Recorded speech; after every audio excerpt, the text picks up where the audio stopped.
Baseball, religion, and color barriers. In the mid-20th century, the world was beginning to evolve into a more civilized, diverse society as the civil rights movement began to stir up in America.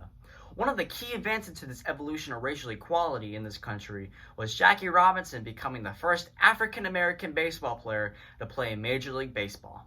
His presence out there on the baseball diamond in the major leagues would serve as the birth of a revolution, a movement that would advance our society into a realm never seen before in its time, where a person of any different background or color could have the same opportunities, the same standard of living as a different person of a different background or a different color, where race did not play a factor into how people were able to live their lives.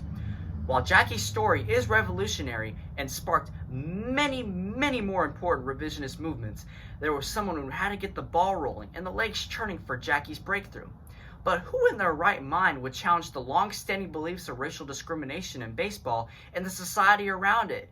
It would go on to be somebody who was able to constructively defy his peers, make moves that were deemed insane and profane in its time, but nevertheless believed in a strong faith in God, and helped to shatter the color barrier alongside Jackie, all to help restore his love for baseball.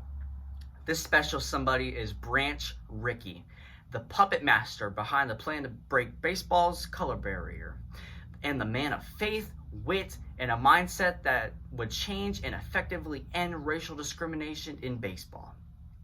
Wesley Branch Rickey was born in 1881 in Portsmouth, Ohio, as the middle child of three in a modest farming family.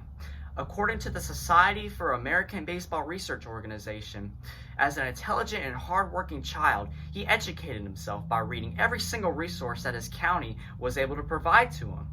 He saved money for college by becoming a grade school teacher and eventually went to college at Ohio Wesleyan University, where he would spend the next decade revolving around a sporadic career of sports, academics, and eventually coaching.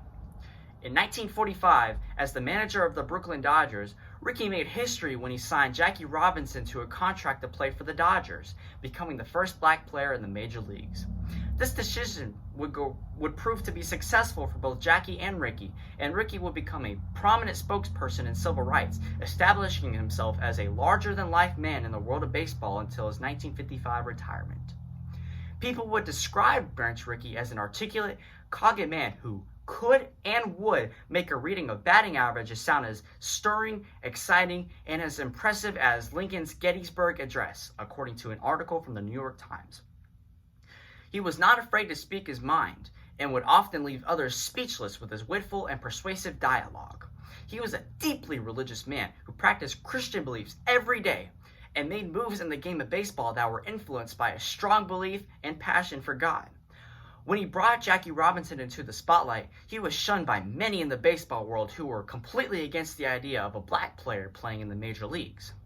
Despite the harsh criticism that Rickey faced, he remained steadfast in his faith and pulled through with his wish to break baseball's color barrier, guiding Jackie through the storm of racism, ultimately becoming, along with Jackie, a beacon of good morals and beliefs that have stood and will continue to stand the test of time.